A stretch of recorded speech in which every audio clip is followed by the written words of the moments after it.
You know, talking about Avatar 2 on the main channel a few days ago got me thinking about some of James Cameron's other movies. I mean, I've spent literally hours gushing over his greatest hits like Aliens and Terminator 2, but one film that never really gets much attention these days is True Lies, a 1994 action comedy starring Arnold Schwarzenegger and Jamie Lee Curtis as a married couple that get caught up in an international terrorist plot. And that's a real shame, because the more I think about it, the more I realise how well put together this film actually is, perfectly marrying explosive action scenes and neat little comedy moments and wrapping them around a central storyline of a married couple trying to recapture the fading spark of their relationship. The film focuses on Schwarzenegger as Harry Tasker, a mild-mannered computer salesman, husband and father, and on the surface he seems like a pretty average guy. He works a normal office job, lives in a normal suburban house with his uptight wife Helen and teenage daughter, and generally doesn't try to rock the boat. But it turns out that old Harry is actually living a double life as a secret agent working for a highly classified government agency. So secret in fact that even his own family doesn't know what he gets up to. And as a result, well, he's kind of distant from them, and when a failed mission to apprehend an Islamic terrorist leader goes tits up, resulting in him missing his daughter's birthday, Harry makes a surprise visit to Helen's office to try to apologise. But wouldn't you know it, he overhears her arranging a secret meeting with a man known only as Simon. Whatever could be happening here? Is Simon an enemy agent trying to turn his own wife against him? Or is she working for the terrorists now of her own free will?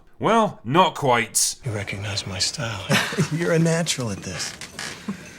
The guy's a fake, man. He's taking credit for our moves. Basically, Simon's just some asshole posing as a spy who preys on bored, lonely housewives looking for a bit of excitement and adventure, and because Harry's work takes up so much of his time, well, that's exactly what Helen is now. But instead of confronting her about it, Harry decides to give her exactly what she's been looking for. Yeah, it's kinda goofy that a man like him would be able to waste government resources on what basically amounts to marriage therapy, and you could probably question the moral implications of imprisoning and manipulating your own wife into undertaking what she thinks is a dangerous mission against a known terrorist, but whatever. It's a comedy, you're not meant to dig too deeply into it. Anyway, it all seems to be going pretty well, apart from Helen almost knocking Harry unconscious, but wouldn't you know it, the terrorist that Harry's been tracking managed to catch up to him and take them both prisoner. It turns out they've gotten their hands on a bunch of nuclear warheads that they're planning to detonate on US soil unless the government agrees to pull all of its military forces out of the Persian Gulf. So basically, it's a race against time for Harry and Helen to escape, warn the authorities, and take down the bad guys before they blow up half the country. James Cameron isn't a name I normally associate with comedy, and yet True Lies is a great example of what he can do when he ventures outside his wheelhouse. The tone of this movie is generally pretty serious, and the jokes when they come are often pretty subtle, like the terrorist recording a bombastic speech from his leader as the battery on his camera runs out, or the incomparable Bill Paxton who has an absolute blast playing a sleazy car salesman pretending to be something he's not.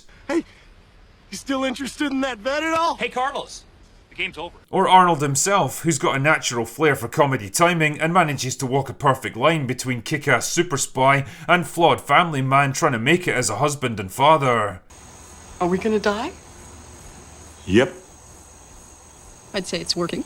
And let's be real here, this movie couldn't have come along at a better time in his career, which was already starting to falter after the high-profile failure of Last Action Hero. True Lies proved that Arnold was still a viable box office star. Well, for a while at least. I mean, Jesus, this film even manages to make Tom Arnold more or less tolerable. The action scenes are just what you'd expect from James Cameron. They're imaginative, explosive, brilliantly paced and staged, and they deliver some genuinely spectacular set pieces that still hold up today. Whether it's a shootout in a public bathroom, a chase on horseback through a crowded city, or a fucking Harrier jump jet vaporizing an entire floor of terrorists, it's all done with the same visual flair and attention to detail that made Cameron...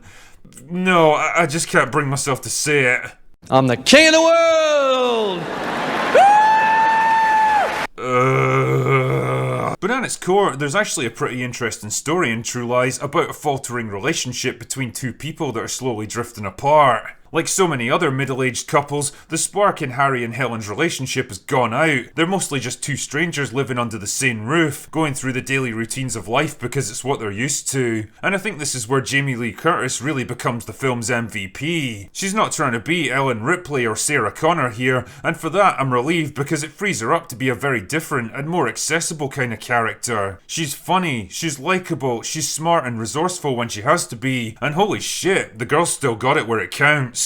13-year-old me thanks you for filming this scene, James Cameron. But she also gets some surprisingly poignant moments that lift the lid on the kind of angst that people experience as middle age creeps in. The feeling of time running out, of a life not well lived, of the excitement and boundless possibilities of youth slowly slipping away. It's heartfelt and honest, and it probably reflects where Cameron himself was at in life when he made this film. Like I say, True Lies is one of the few James Cameron movies that doesn't get talked about all that much these days. Maybe because it didn't have the kind of epically difficult production that he was infamous for, or push the boundaries of cinema like Terminator 2 or Titanic, or take a fucking decade to produce like Avatar. It's a film that just seemed to come together with minimal drama, reuniting an actor with probably the best guy ever to direct him, and it still holds up amazingly well against some of the best action flicks of the current era. And if you're up for a well-written, well-directed action movie with an awesome cast that doesn't take itself too seriously, then I can't see how you could possibly go wrong with True Lies.